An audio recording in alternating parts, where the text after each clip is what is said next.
రాజేశ్వరి చెప్పే కథలకి స్వాగతం. ఈరోజు కథ లాక్డౌన్. కథా రచయిత గారు కత్తిమండ ప్రతాప్ కుమార్ గారు. మీరు కొత్తగా నా ఛానల్ చూసే వాళ్ళైతే లైక్ చేయండి, షేర్ చేయండి, సబ్స్క్రైబ్ చేయండి. ఇక కథలోకి వెళ్ళిపోదాం. అది మే నెల. సూర్యుడు మాడు పగిలేలా ఎండ కాస్తుంది. రోడ్లన్నీ నిర్మానుష్యంగా ఉన్నాయి. ఎప్పుడు రణగొణధ్వనులతో ఉండే నగరం ఇప్పుడు శ్మశాన నిశ్శబ్దాన్ని పొలుముకుంది. గల్లీ చివర ఎవరో దగ్గినా ఆ శబ్దం ఊరంతా వినిపించేంత భయానకమైన నిశ్శబ్దం. రోడ్ల మీద మనుషులు లేరు, కేవలం ఖాళీగా తిరుగుతున్న గాలి, అడప దడప వినిపించే పోలీసు జీప్ సైరన్లు, గుండెల్లో వణుకు పుట్టించే అంబులెన్స్ కూతలు. ప్రతి ఇంటి తలుపులు బిగించి ఉన్నాయి.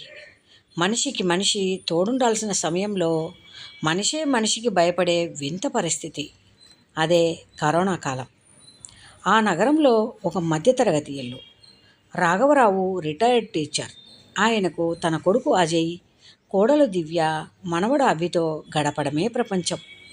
లాక్డౌన్ మొదలైన కొత్తలో అందరం ఇంట్లోనే ఉన్నాం, హాయిగా మాట్లాడుకోవచ్చు అని సంతోషపడ్డారు. రాఘవరావు మనవడికి కథలు చెప్తూ హోంవర్క్ చేయిస్తూ కాలయాపన చేసేవాడు. అది ఒక చిన్నపాటి అందమైన ప్రపంచం. కానీ ఆ ప్రపంచం చుట్టూ కరోనా అనే కంటికి కనిపించని శత్రువు పహారా కాస్తోందని వారు ఊహించలేదు. ప్రభుత్వం లాక్డౌన్ని కొన్ని గంటల పాటు సడలించడంతో ఇళ్లల్లో బందీలైన జనం ఒక్కసారిగా రోడ్ల మీదకు వచ్చారు. రాఘవరావు కూడా వారానికి సరిపడా సామాన్లు తెచ్చుకుంటే మళ్ళీ బయటకు వచ్చే పని ఉండదు అని సంచి పట్టుకుని బయలుదేరారు. బజారులో అడుగుపెట్టగానే ఆయనకు భయం వేసింది. అంతవరకు నిశ్శబ్దంగా ఉన్న వీధులు ఇప్పుడు మనుషుల తొందరపాటుతో, అరుపులతో నిండిపోయాయి. కాయగూరల షాపు దగ్గర జనం ఒకరినొకరు తోసేసుకుంటున్నారు. సామాజిక దూరం అన్న మాట మరిచిపోయారు. రాఘవరావు కాస్త దూరంగానే నిలబడ్డాడు.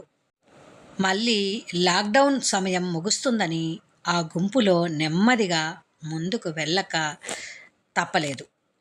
వారం తర్వాత ఒకరోజు సాయంత్రం రాఘవరావుకు చిన్నగా జలుబు, ఒళ్ళు నొప్పులు మొదలయ్యాయి. మొదట సాధారణ జ్వరమే అనుకున్నారు.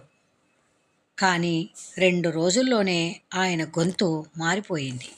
క్రమేపీ శ్వాస తీసుకోవడం భారమయ్యింది. ప్రభుత్వ ఆసుపత్రికి తీసుకెళ్లాడు కొడుకు. పరీక్ష చేయిస్తే కరోనా పాజిటివ్ అని తేలింది. ఆ ఒక్క ముక్క కుటుంబం మీద పిడుగులా పడింది. అప్పటి వరకు తండ్రి పక్కన కూర్చొని కబుర్లు చెప్పిన అజయ్ కుటుంబం ఇప్పుడు తండ్రికి దూరంగా గడపాల్సి వచ్చింది. రాఘవరావుని ఐసోలేషన్ చేసి ఇంట్లోనే ఒక గదికి పరిమితం చేశారు. ఆ గది తలుపు ఇప్పుడు ఒక సరిహద్దు రేఖలా మారింది. అజిత్రోమైసిన్ బిళ్ళలు ఇచ్చారు. రాఘవరావు గది లోపల దగ్గుతూ గాలి కోసం వెలువెలలాడుతుంటే బయట హాల్లో ఆ సన్నివేశం చూడలేక అజయ్ తల బాదుకొని ఏడుస్తున్నాడు. 3 రోజుల తర్వాత పరిస్థితి విషమించింది. ఊపిరితిత్తులు గాలికి నిరాకరిస్తున్నాయి. కళ్ళెదురుగా తండ్రి ప్రాణం పోయేలా ఉంటే కనీసం లోపలికి వెళ్ళి ఆయన తల నిమరలేని నిస్సహాయత కొడుకుది.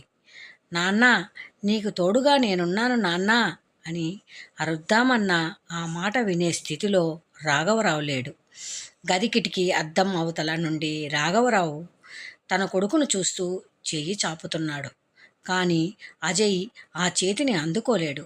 మధ్యలో ఆ అద్దం గోడ మాత్రమే కాదు, ప్రాణం అనే భయం కూడా ఉంది. అజయ్ 100 ఫోన్ కాల్స్ చేశాక ఒక అంబులెన్స్ ఇంటి ముందుకు వచ్చింది. పీపీఈ కిట్లు ధరించిన 2 వ్యక్తులు మనుషుల్లా కాకుండా ఏదో గ్రహాంతర వాసుల్లా కనిపిస్తున్నారు. వారి ఇంట్లోకి వచ్చి రాఘవరావుని స్ట్రెచ్చర్పై వేస్తుంటే అజయ్ మనసు చంపుకోలేక దగ్గరికి వెళ్ళబోయాడు. దూరంగా ఉండండి, మీకు సోకుతుంది అని వారు గట్టిగా గద్దించారు. అంబులెన్స్లో ఎక్కించి తలుపులు వేస్తుంటే రాఘవరావు కళ్ళల్లో నేను మళ్ళీ తిరిగి వస్తానా అన్న భయం అజయ్ని కలచివేసింది. అదే తండ్రిని అతను చూడటం ఆఖరిసారి. అంబులెన్స్ రావడంతో చుట్టుపక్కలకు వార్త పాకింది. ఊరంతా కరోనా వీధిలోకి వచ్చేసింది అని. అలజడి, భయం. అజయ్ ఇంటి చుట్టూ పంచాయతీ సిబ్బంది బ్లీచింగ్ చల్లారు. హాస్పిటల్ ఐసోలేషన్ వార్డులో రాఘవరావు ప్రాణం గాలి కోసం కొట్టుమిట్టాడింది. ఐసోలేషన్ వార్డులోని ఆ 4 గోడల మధ్య గాలి కూడా బరువెక్కిపోయింది. రాఘవరావు ఛాతీ ఒక అగ్నిపర్వతంలా లేచి పడుతోంది. చుట్టూ మనుషులు ఉన్నారు, కానీ ఎవరి ముఖాలు కనిపించవు. తెల్లటి పీపీఈ కిట్లు, ప్లాస్టిక్ ముసుగుల వెనుక ఉన్న మనుషులు డాక్టర్లో నర్సులో కూడా గుర్తుపట్టలేని స్థితి. కనీసం తన బాధని చెప్పుకుందామన్నా నోటి నుంచి మాట రావడం లేదు. కేవలం ఒక దీనమైన మూలుగు తప్ప. ఆ తెల్లని ముసుగుల వెనుక ఉన్న కళ్ళు కరుణ చూపిస్తున్నాయో లేక విధిలేక చూస్తున్నాయో అర్థం కాని అయోమయం. గాలి కోసం ఆయన పడుతున్న తపన చూస్తుంటే ప్రాణం శరీరాన్ని వదిలి వెళ్ళడానికి సిద్ధంగా ఉంది. కానీ కొడుకుని ఒక్కసారి చూడాలనే ఆశ ఆయన్ని ఆపుతోంది. ఇంటి దగ్గర అజయ్కి హాస్పిటల్లో ఏం జరుగుతుందో తెలియడం లేదు. ఆసుపత్రిలో తన తండ్రి ఏ పోరాటం చేస్తున్నాడో తెలియదు. నాన్న క్షేమంగా తిరిగి వస్తాడు అనే ఆశతో గంటలు లెక్క పెడుతూ కూర్చున్నాడు. కానీ విధి మరోలా తలచింది. తెల్లవారుజామున లోపల రాఘవరావు ఊపిరి ఆగిపోయే ముందు ఒక్కసారి గాలి కోసం వెలువెలులాడిపోయారు. ఆ గాలిని పట్టుకోవాలని చేతులు చాచారు. కానీ అందినదల్లా శూన్యమే. చివరికి ఒక అనాథల ఆత్మీయులు ఎవరూ పక్కన లేని స్థితిలో ఆయన కళ్ళు మూశాడు. ఒక డాక్టర్ బయటకు వచ్చి ముసుగు తీయకుండానే సారీ, ఆయన బాడీ రెస్పాండ్ అవ్వలేదు అని ఓపీలో చెప్పి వెళ్ళిపోయాడు. అజయ్కి కాల్ వచ్చింది. ఆ క్షణం అజయ్ గుండెల్లో ఏదో పేలినట్టయింది. ఫోన్ నుంచి వస్తున్న ఆ పిలుపు వినిపిస్తున్న మెదడు మొద్దుబారిపోయింది. నాన్న లేరు అన్న మాట ఒక పదునైన కత్తిలా గుండెను కోసేసింది. ప్రపంచం తన చుట్టూ గిరగిరా తిరుగుతూ ఆగిపోయినట్లనిపించింది. కన్నీళ్లు కట్టలు తెంచుకున్నాయి. కారు తీసుకొని హాస్పిటల్కి వెళ్ళాడు.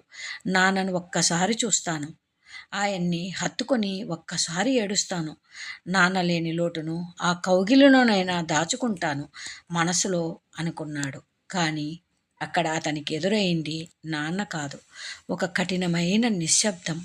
హాస్పిటల్కి వెళ్ళి నాన్నను హత్తుకొని ఏడుద్దామంటే అక్కడ నాన్న లేడు. కేవలం ఒక ఇన్ఫెక్టెడ్ బాడీ మాత్రమే ఉంది. హాస్పిటల్ సిబ్బంది సీరియస్గా చెప్పారు, లోపలికి వెళ్ళడానికి వీల్లేదు. అది ఇప్పుడు మీ నాన్న కాదు, కేవలం ఒక ఇన్ఫెక్టెడ్ బాడీ మాత్రమే, కుదరదు.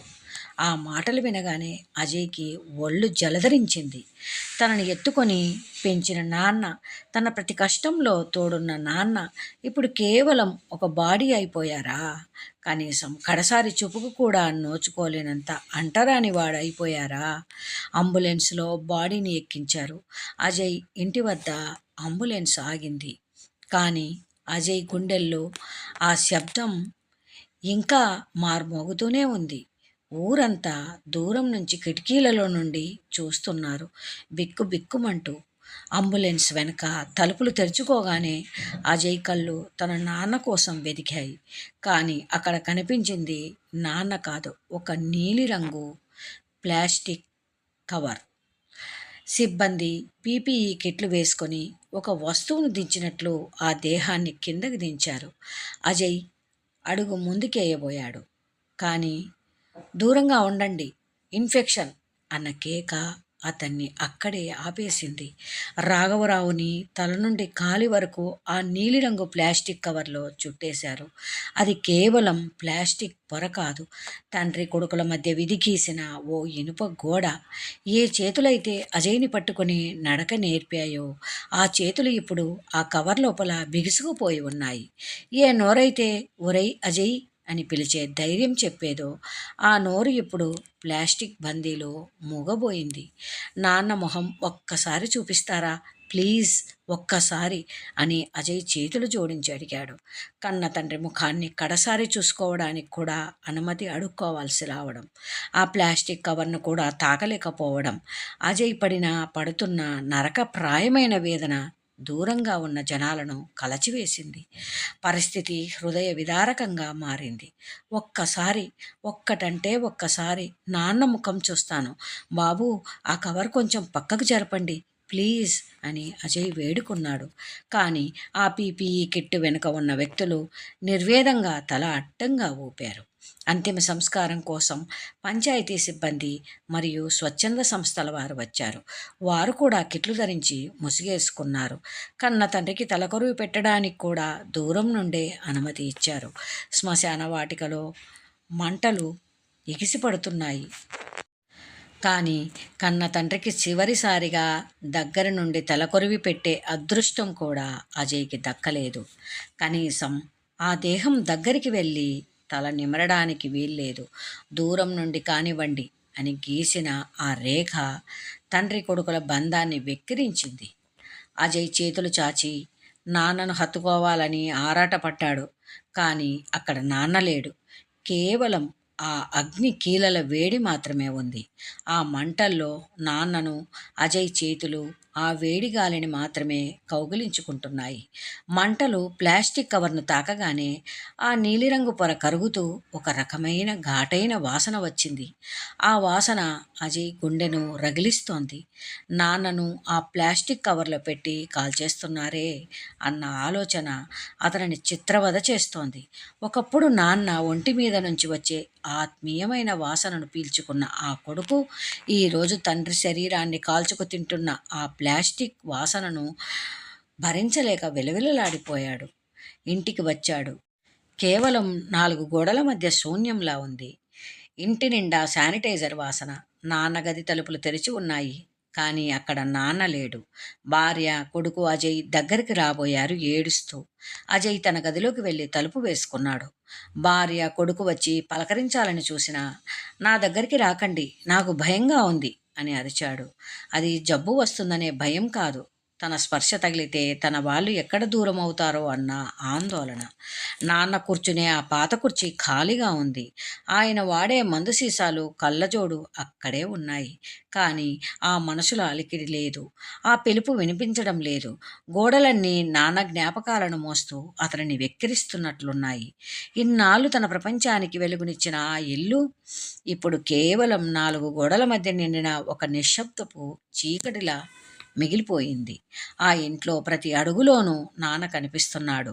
కానీ పట్టుకుందామంటే ఎక్కడా దొరకడం లేదు. 14 రోజుల పాటు భార్య, కొడుకు అభికి దూరంగానే గదిలోనే ఐసోలేషన్లో ఉన్నాడు అజయ్. ఆ 4 గోడలే అజయ్ ప్రపంచం. బయట గదిలో భార్య, కొడుకు అభి తిరుగుతున్న శబ్దం వినిపిస్తోంది. కానీ తలుపు తీసి వాళ్ళను దగ్గరకు తీసుకునే వీలు లేదు. తండ్రిని కోల్పోయి ఒంటరివాడైన భర్తను ఓదార్చడానికి భార్య రాలేకపోతోంది.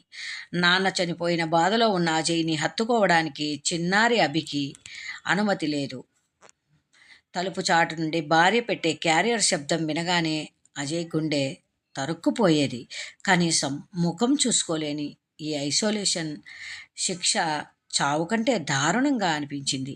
14 రోజుల పాటు వైరస్ సోకుతుందని ఇలా పెట్టేవారు.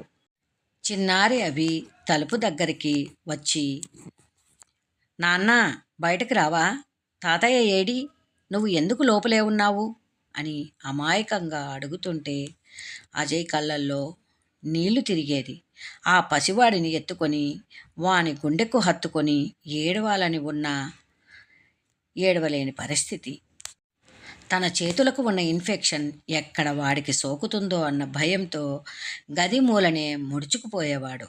తండ్రిని కోల్పోయిన కొడుకుగా ఏడవడానికి భుజం లేదు. తండ్రిగా తన కొడుకును దగ్గరికి తీసుకోవడానికి హక్కు లేదు. ఆ 14 రోజులు అజయ్ అనుభవించింది ఒంటరితనం కాదు, ఒక జీవ సమాధి. ఆ గదిలో కూర్చొని కిటికీలోంచి ఆకాశం వైపు చూస్తూ నాన్న ఆ నక్షత్రాల్లో ఎక్కడ ఉన్నారో అని వెతుక్కునేవాడు. నాన్న చనిపోయినప్పుడు కడసారి తాకలేకపోయాను.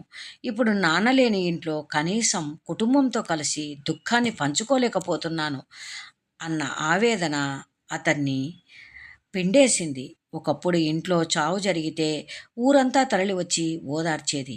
10ల సంఖ్యలో భుజాలు తట్టి ధైర్యం చెప్పేవి. చుట్టూ మనుషులు లేరు, కేవలం ఫోన్ రింగుల మోత తప్ప.